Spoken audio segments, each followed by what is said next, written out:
저희들이 지금 매주 예수님께서 이 땅에 오셔서 제자들과 많은 사람 앞에서 베푸셨던 기사 이적에 대해서 이렇게 하나씩 살펴보고 있습니다. 고난주간과 지난주 부활주일이 아래서 조금 다른 제목을 가지고 말씀 나눴고요.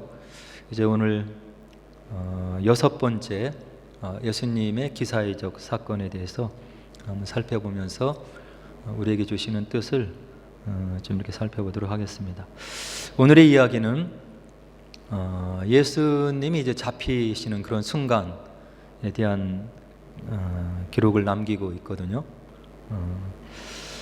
대제사장과 그 무리들 또 로마 병정들이 와서 예수님을 이제 체포해가는 그런 장면인데요. 대제사장의 종 중에 한 명, 이름이 말고라고 하는 사람인데 제자가 이제 칼을 빼서 귀를 치죠. 그런데 예수님께서 그것을 귀를 낫게 고쳐주시면서 이렇게 전해주시는 귀한 메시지가 있는 것입니다. 오늘 예수님께서 이렇게 잡히시던 순간을 담고 있는 복음서는 4개의 복음서에 이 사건이 다 기록이 되어 있습니다. 마태복음 26장에 기록됐고요. 또 마가복음 14장에 기록되어 있고, 또 누가복음 22장, 또 요한복음 18장에 기록이 되어 있습니다. 예수님의 생애에 대해서 기록하고 있는 이 복음서 4가지에 모두 이런 사건이 기록되어 있다고 하는 것은 굉장히 중요한 사건이라고 하는 그런 의미라고 이렇게 생각할 수 있는 것입니다. 이 땅에 인간의 몸을 입고 오신 하나님이신 예수님, 그분께서 어떻게 사셨는지, 또 하나님의 뜻을 어떻게 이루어내셨는지를 4명의 이제 저자를 통해서 우리에게 기록으로 남겨주고 있는데요. 그 바라보는 시야가 조금씩 이렇게 다릅니다. 그래서 대부분의 사건들이 비슷한 내용이지만 기록된 그 내용은 그 저자의 관점에 따라서 조금씩 다른 면이 있죠. 다르다고 하는 것은 틀리다는 얘기가 아니라 이 저자가 보지 못하는 것을 다른 저자가 또 이렇게 보완해서 기록해 놓은 그런 이야기라고 하는 이야기입니다. 그래서 오늘 이 복음서 4군데에 모두 기록되어 있는 이 예수님이 잡히시던 순간의 이 사건을 사복음서를 통해서 살펴보면서 우리에게 주시는 말씀을 좀 생각해 보려고 합니다. 오늘 47절로 48절에 보니까 이런 말씀이 있어요. 말씀하실 때 한 무리가 오는데 12 중에 하나인 요다라 하는 자가 그들을 앞장서 와서 예수께 입을 맞추려고 가까이 하는지라. 예수님이 제자들과 함께 이렇게 있는데 가룟 유다가 일단의 무리를 데리고 오는 거죠. 오면서 이미 데려오는 그 사람들과 군호를 짜서 내가 이렇게 보고 입을 맞추는 사람이 너희들이 찾고 있는 예수다, 이렇게 이제 암호를 짜고 들어오는 거예요. 그래서 예수님을 지금 보자마자 그 가룟 유다가 입을 맞추려고 가까이 왔다, 이렇게 오늘 본문 말씀이 얘기를 해주고 있는 거죠. 오늘은 이와 같이 가룟 유다와 함께 오는 사람들이 누구인지에 대해서 본문은 얘기해주고 있지 않는데 요한복음에 보면 그들이 누구인지를 이렇게 알려주고 있어요. 18장 3절에 보니까 군대와 대제사장들과 바리새인들에게서 얻은 아랫사람들이었더라, 이렇게 가룟 유다와 함께 찾아온 사람들을 소상하게 사도 요한은 우리들에게 알려주고 있는 거죠. 보완적인 말씀인 것입니다. 그 면면들을 보니까 로마 군대 병사들 빼고 여기에 지금 오는 사람들이 대제사장들 그리고 바리새인들에게서 얻은 그들이 부리던 종들이었더라, 이렇게 이야기를 하고 있는 거죠. 대제사장 그리고 바리새인들, 하나님 말씀을 잘 알고 있는 그런 사람들이잖아요. 늘 말씀을 묵상하고 그들의 몸에 이렇게 표같이 붙이고 다니는 그런 사람들이었는데 정작은 오신 메시아를 알아보지 못했다고 하는 그런 아이러니를 오늘 본문 저자는 우리들에게 알려주고 있는 거예요. 이와 같이 오신 메시아를 알아보지 못한 사람들은 그때 당시에 많은 사람도 알아보지 못했지만 예수님을 지근거리에서 따라다녔던 그 제자들도 무려 3년 동안 이렇게 예수님과 함께 생활을 하고 또 가르침을 받았는데도 예수님이 이 땅에 왜 오셨는지, 그리고 어떻게 돌아가셔야 되는지, 그분의 사명이 무엇인지에 대해서 잘 몰랐던 그런 제자들의 모습을 우리가 복음서에서 알 수 있는 거죠. 그리고 저희들의 위대한 신앙의 선조였던 사도 바울도 그가 다메섹 도상에서 부활하신 예수님을 체험적으로 만나기 전에는 예수가 누구인지, 그리고 예수를 믿는 사람들이 왜 그런 신앙을 가지고 있는지에 대해서 아주 무지했던 그런 것을 우리가 성경을 통해서 알 수 있는 거죠.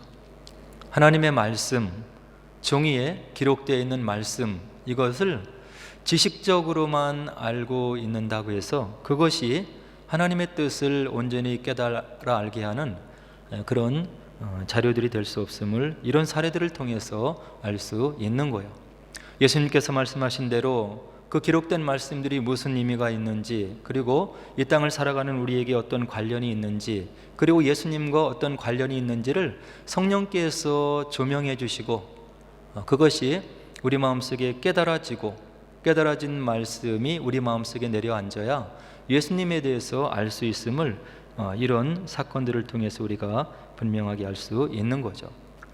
그리고 오늘 이 본문 말씀에는 뼈아픈 그런 예수님의 아픔이 담겨 있는데요, 자기가 사랑했던 12명 중에 한 명인 제자 유다가 자신을 팔러 오는 거예요. 그리고 와서 입을 맞추면서 그것을 신호로 예수님을 지금 일단의 무리들과 넘겨주려고 하는 그런 일들을 지금 하고 있는 거죠. 예수님께서 그런 현장을 목도하시면서 마음이 얼마나 아프셨을까 하는 것을 짐작해 볼 수 있는 것입니다.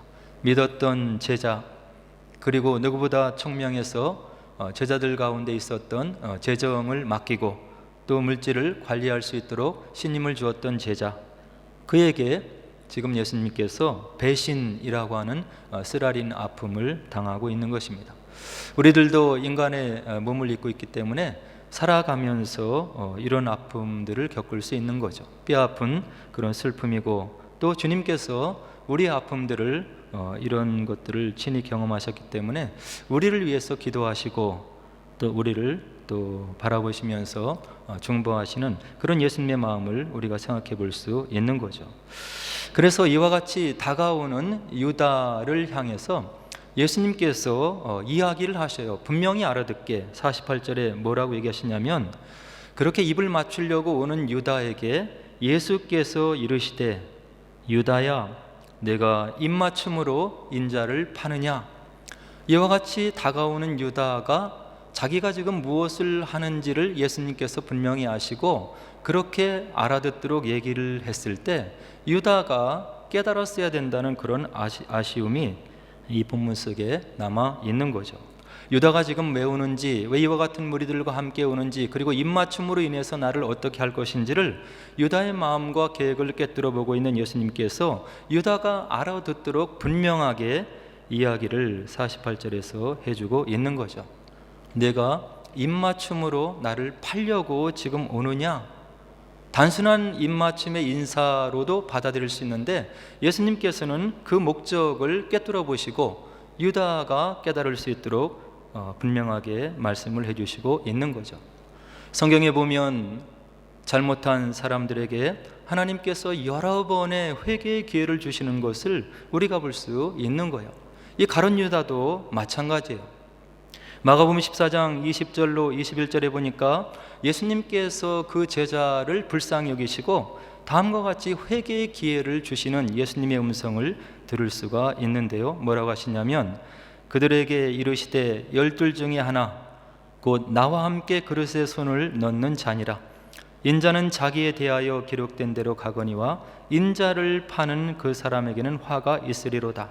그 사람은 차라리 나지 아니하였더라면 자기에게 좋을 뻔하였느니라.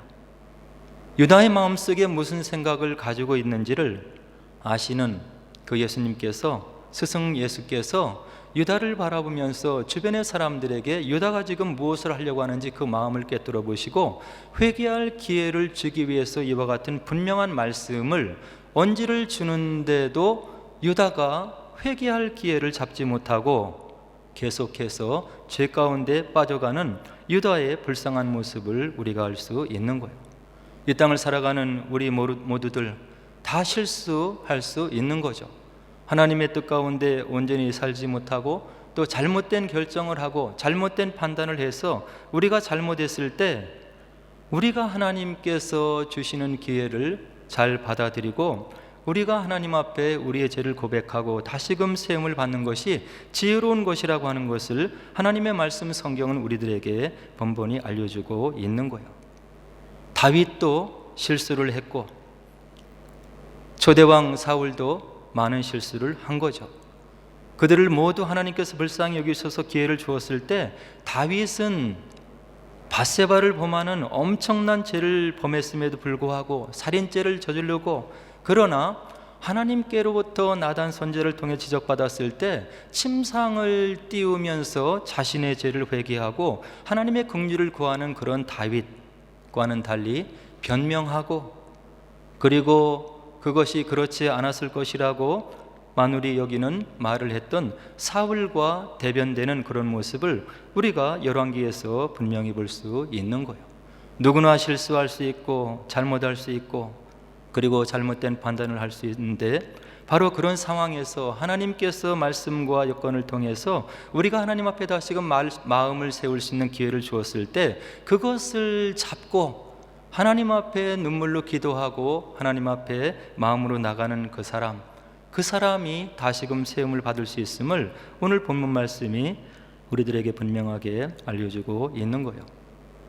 그리고 이와 같이 다가오는 사람들에 대해서 이제 예수님 주변에 있는 사람들이 어떤 행동을 보여주고 있는데요, 다음과 같은 행동을 보여주고 있어요. 49절로 50절에 보니까 그의 주위의 사람들이 그 된 일을 보고 여짜오되 주여 우리가 칼로 치리이까?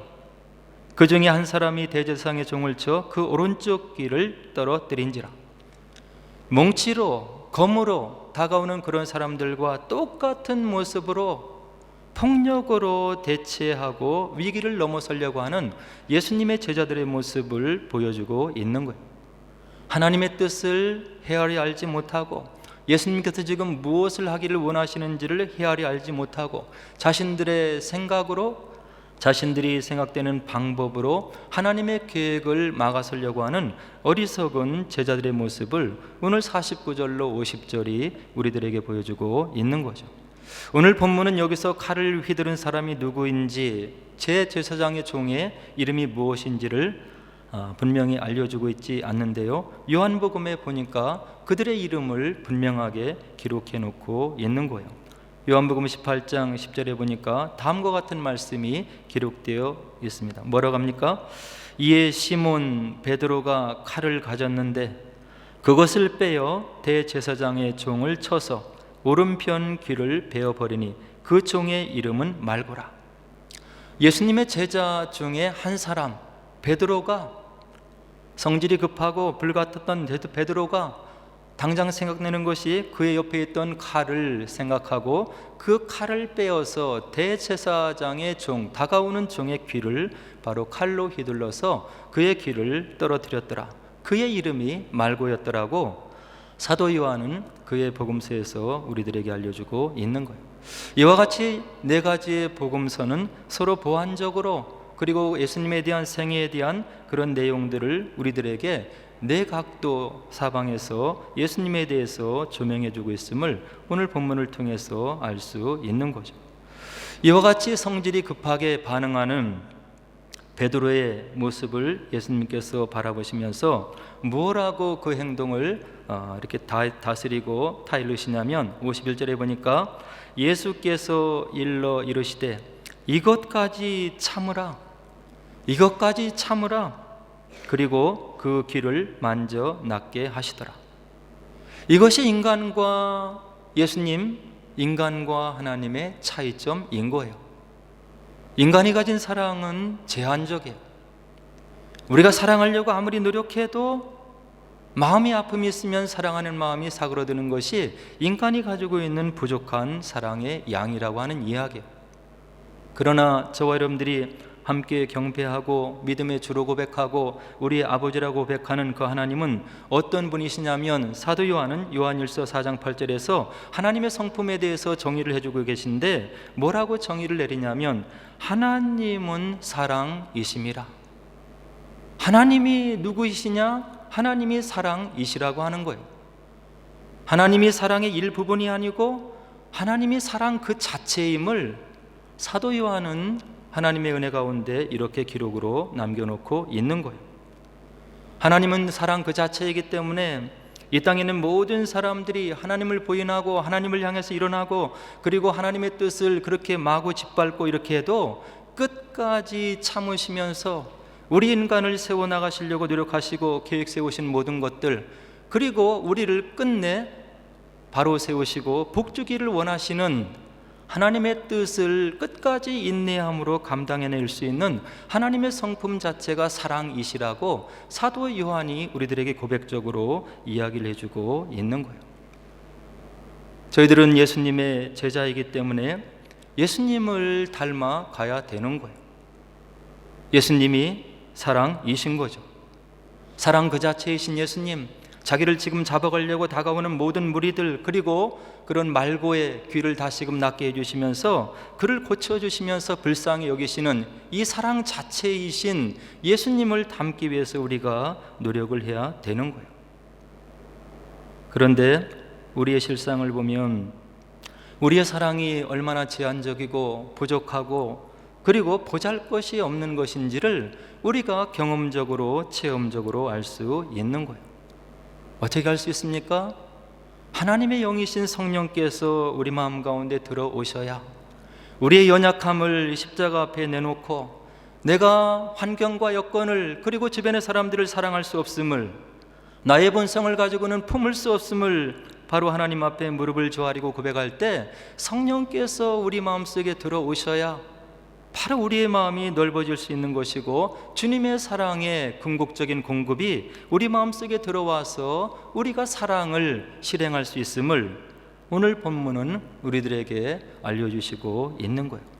하나님이 사랑이시기 때문에, 우리의 주님이 사랑이시기 때문에, 성령께서 예수께서 보내주신 하나님으로부터 나오는 거룩한 영이시기 때문에 그 영께서 우리 마음 가운데 오셔야 우리가 마음을 넓힐 수 있고 원수까지 사랑할 수 있는 주님의 참 제자가 될 수 있음을 오늘 본문이 우리들에게 알려주고 있는 거예요.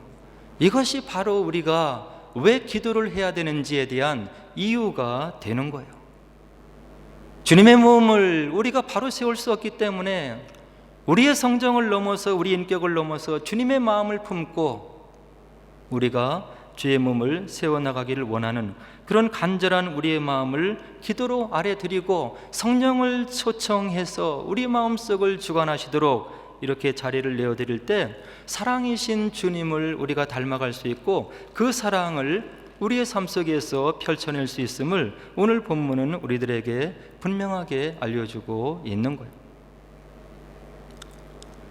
그리고 오늘 본문에는 나와 있지 않는데요, 또 다른 복음서인 요한복음 18장 8절로 9절에 보니까 예수님께서 이와 같은 절체절명의 순간에 자신을 잡아가려고 많은 사람들이 와서 검과 몽치로 와서 위협하는 그 순간에 주변에 있던 제자들을 끝까지 사랑하시면서 그들을 품으시는 예수님의 말씀을 요한복음 18장에서 확인할 수 있는 거예요.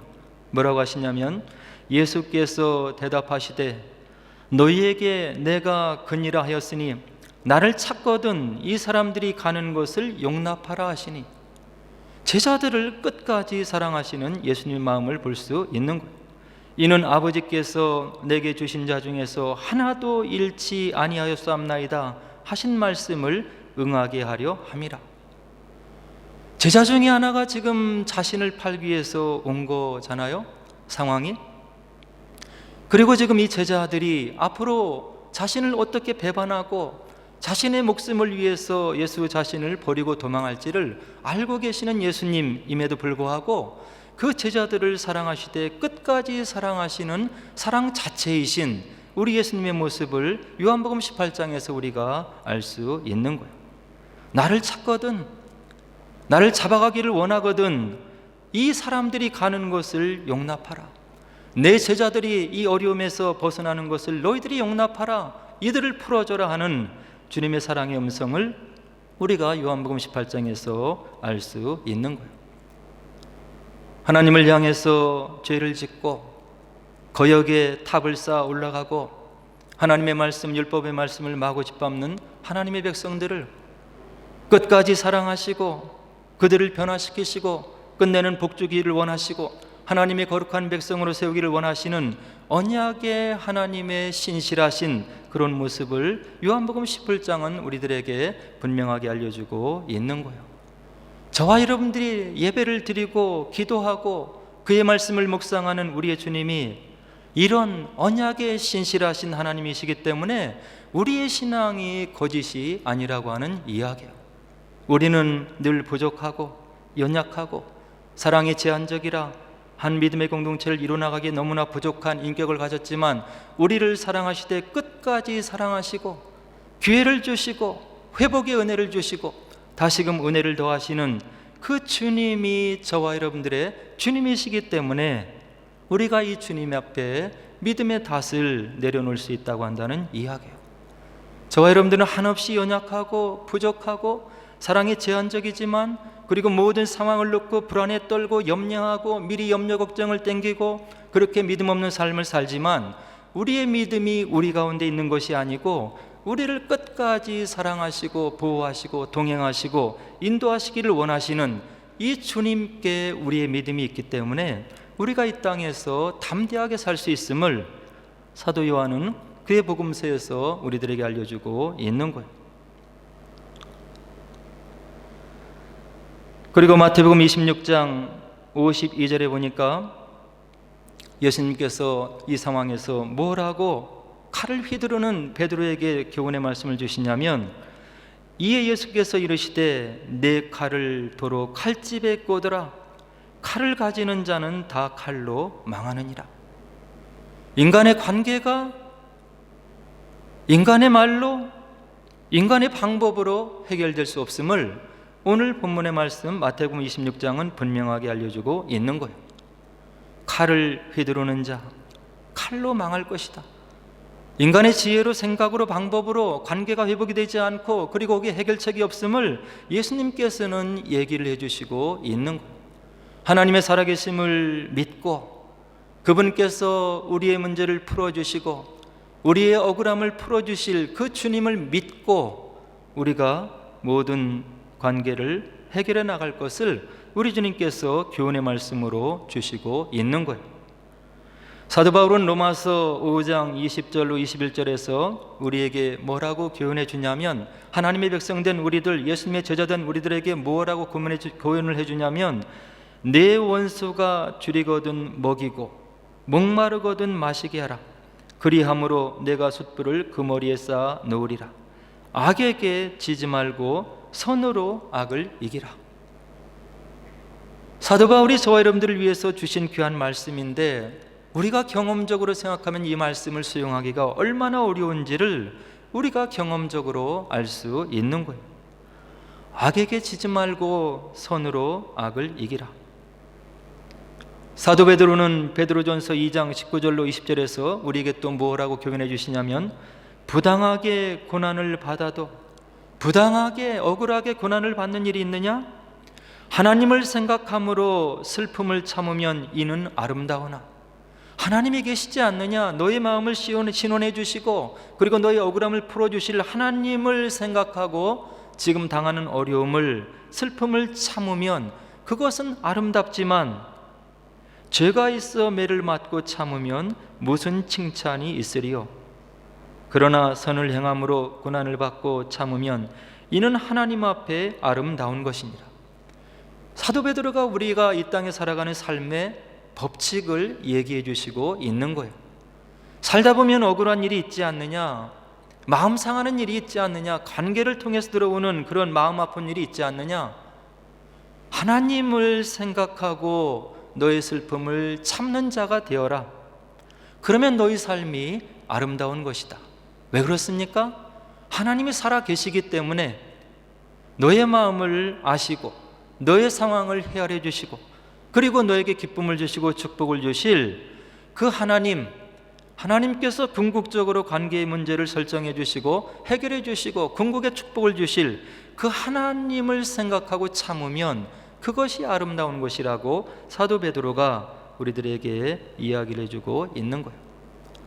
이것이 복음의 말씀인 거예요. 이것이 우리가 우리 삶 속에 적용하기 어렵기 때문에 제자로서의 삶이 좁은 길이라고 복음서는 우리들에게 이야기를 해주고 있는 거예요. 오늘 본문에 나온 베드로와 같이 당장 인간의 수단이 앞서고 칼을 잡고 휘두르기 쉽고 변명하고 그리고 인간의 수단을 동원하고 싶은 것이 우리들의 인간의 성정인데, 하나님의 말씀은 하나님의 백성된 우리들 그리고 주님을 따라가는 제자들, 하나님이 살아 계심을 믿고 하나님을 생각함으로 지금 당하는 슬픔을 참으면 그것을 하나님께서 신원해 주시고 그 삶을 아름다운 것이라고 인정해 줄 것이라고 오늘 본문이 우리들에게 알려주시고 있는 거예요. 이것이 주님의 몸을 세우는 귀중한 진리이고 말씀임을 오늘 본문들이 우리들에게 알려주시고 있는 거죠.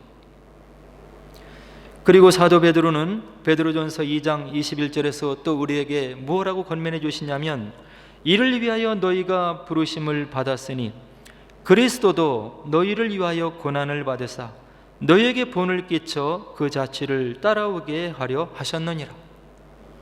우리가 주님을 따라간다고 하는 것은 주님을 닮아가는, 또 닮아가려고 노력하는 그런 마음을 갖는 삶인데, 우리 주님께서 고난을 받으시면서도 변명하지 않고 그리고 하나님의 때를 생각하고 그리고 묵묵하게 하나님의 뜻에 순종해 나갔던 예수님이시지 않냐, 이렇게 사도 베드로가 우리들에게 알려주시면서 이런 본을 우리가 따라가기 위해서 부르심을 받은 것이라고 그의 서신서를 통해서 우리들에게 알려주시고 있는 거예요.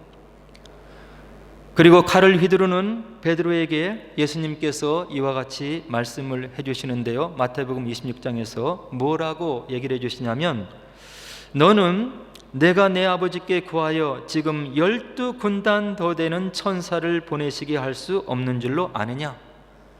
내가 지금 기도해서 내 아버지께 12군단 되는 천사를 보내어서 이들을 제압하고 그리고 이들을 평정하게 할 그런 능력이 없는 줄로 아느냐? 내가 만일 그렇게 하면 이런 일이 있으리라 한 성경이 어떻게 이루어지겠느냐 하시더라. 옆에 있는 칼을 빼어서 휘두르는 베드로에게 예수님께서 주시는 말씀인 거야. 내가 너희들과 함께 생활하면서 하나님의 능력이 무엇인지 그리고 하나님의 권능이 무엇인지를 보여줬지 않느냐?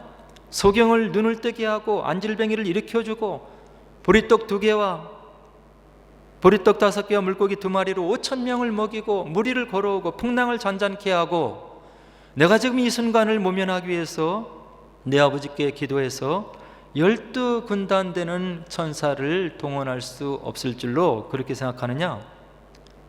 로마의 한 군단의 수는 군사 5,000에서 6,000명이라고 그래요. 12군단이라고 한다면 6만에서 7만 명의 천사를 산술적으로 얘기하고 있는 거죠.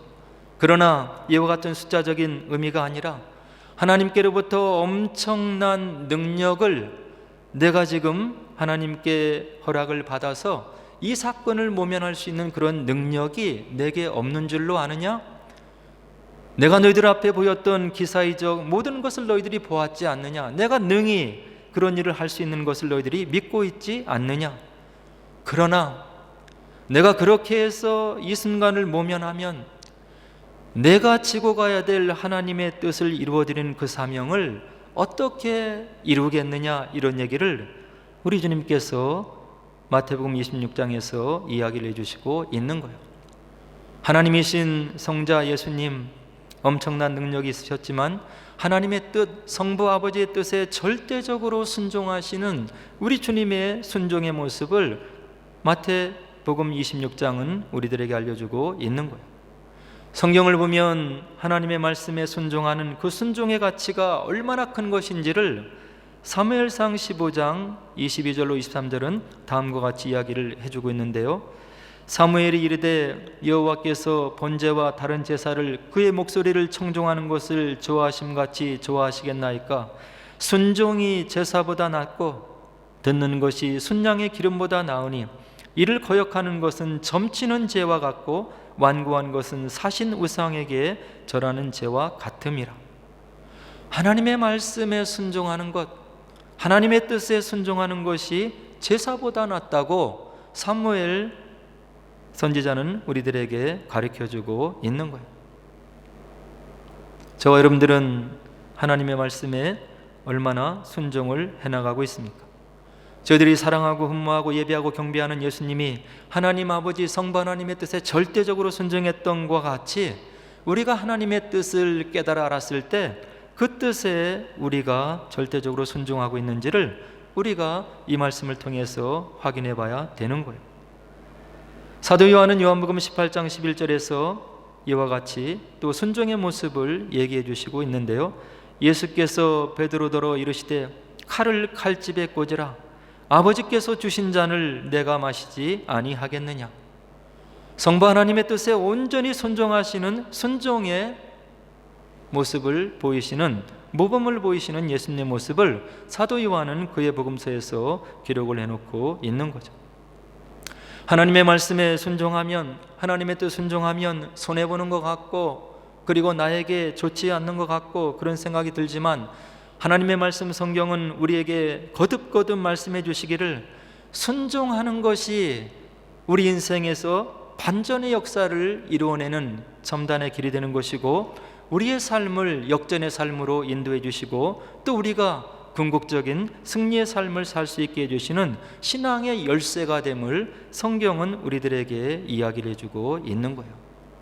하나님 말씀이 순종하기 어렵고 우리의 생각으로 이해가 되고 또 납득이 되지 않는 그런 상황에 닥친다 하더라도 오늘 귀한 말씀을 통해서 배우듯이 반전의 하나님을 믿으시고 나의 삶 속에 궁극의 승리를 주시고 하나님의 축복을 주기를 원하시는 그 하나님의 뜻을 믿고 우리가 하나님 말씀에 순종을 해서 하나님께서 우리 삶 속에서 이루시는 귀한 반전의 역사를 체험하시고 우리의 믿음이 날로 성장하셔서 우리의 삶을 통해서 주님께서 기뻐하시고 또 우리에게 궁극의 승리, 축복을 주시는 하나님의 은혜를 체험하시는 저와 여러분 되기를 주의 이름으로 간절히 축원을 드립니다.